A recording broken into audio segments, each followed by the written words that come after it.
My wife and I took a ride down to the Braintree Mall the other day to meet a couple of friends at the 99. It's really my wife's friend, Marie.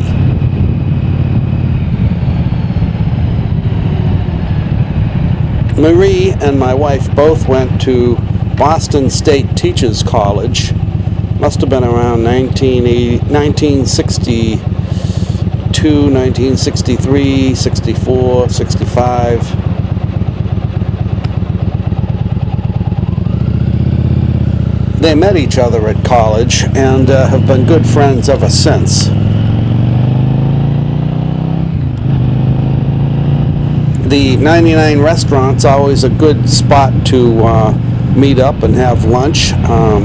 Prices are good, food is good, and they never rush you. You know, you can sit around and talk for hours and they won't bother you.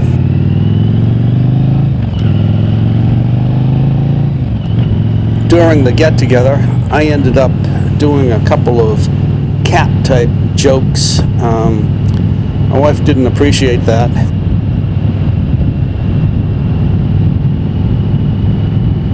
She told me how bad and rude it was to do cat jokes after she stopped laughing for about 10 minutes.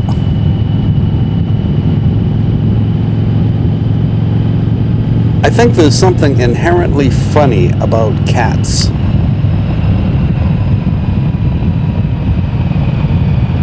What made the cat jokes even funnier to me was that the couple that we were with had a cat, and you know, they loved their cat, and that just made it all the funnier for me.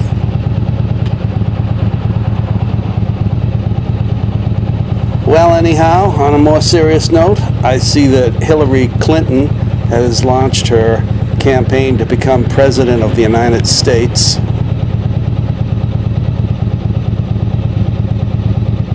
It's my understanding that she'll be coming to New Hampshire soon.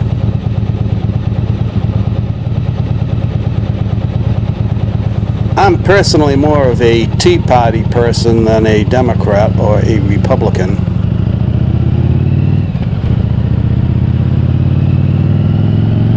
I'm hoping that Scott Walker gets the nod for the Republican Party, and maybe a VP as Ted Cruz would be an interesting combination.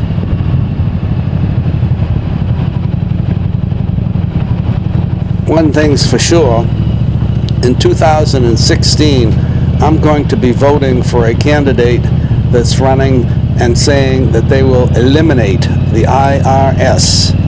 I want the IRS gone.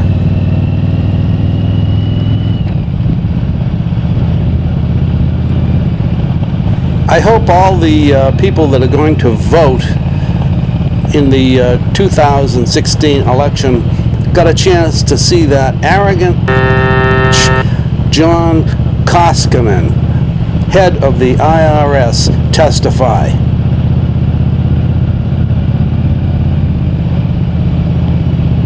How the voters of this country could allow a person like him be head of the IRS is beyond me.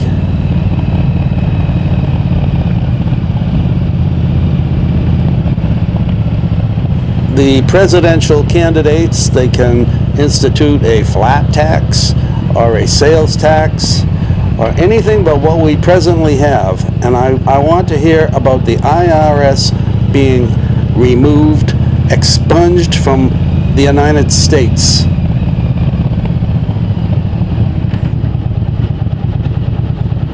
This is one crazy world we live in.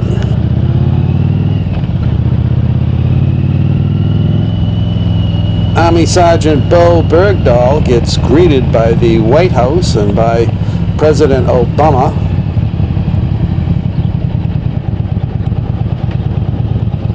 And then we learn that he's a deserter and a person who abandoned his post.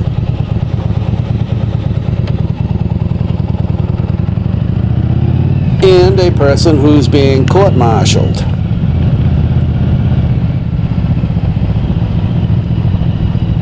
Meanwhile, victims of the Fort Hood massacre have to fight to get their combat pay and Purple Hearts.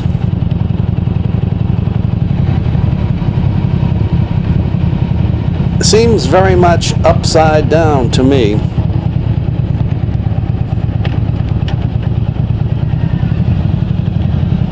Meanwhile, at Columbia University, physicians have called for Dr. Oz to be fired.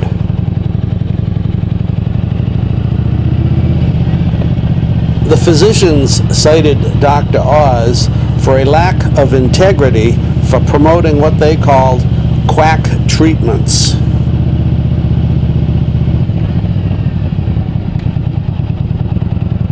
So far, Columbia University has not honored their request to remove Dr. Oz.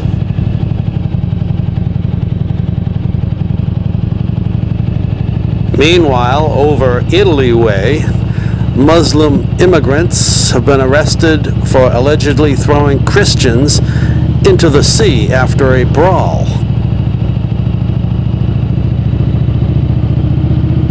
Palermo police told the Associated Press that they had learned of the assault while interviewing tearful survivors from Nigeria and Ghana.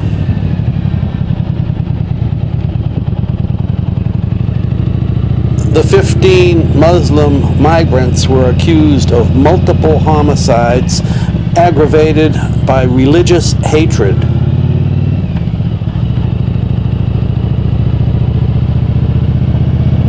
Kind of makes me think that the proliferation of nuclear weapons, like in Iran, is really a bad idea.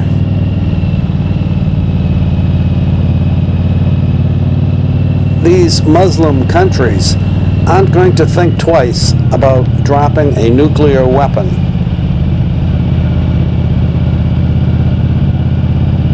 Yes, sirree. If Muslim countries get nuclear weapons, they will use and detonate them for sure.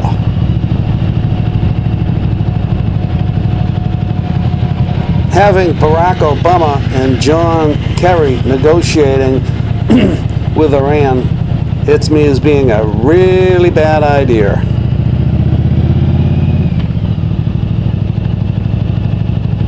Well, anyhow, I hope you all got to see the video of the 61-year-old Florida postal worker who landed a gyrocopter on the grounds of the U.S. Capitol building on Wednesday.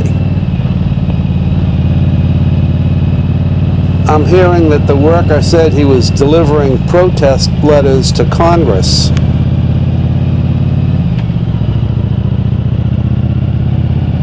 The postal worker, Douglas Hughes, was ordered into home detention as a result of the incident.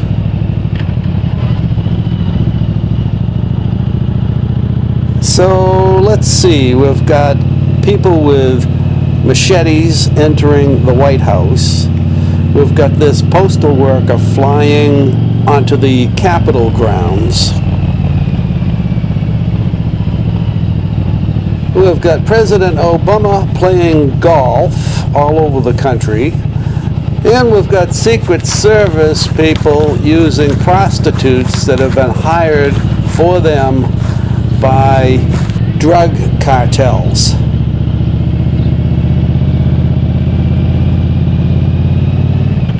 Quick, let me check my calendar. Oh, looks to me like we've got about 1.5 years left before we get rid of our illustrious president.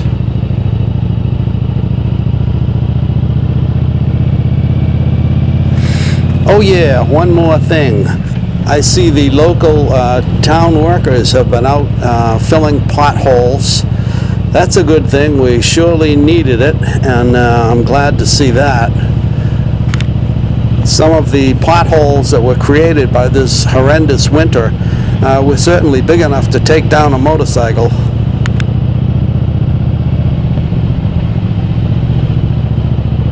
Well, anyhow, that's it for today. If you like these videos, please click on that thumbs up like button, which is right below the video. Also, you might want to subscribe to the channel.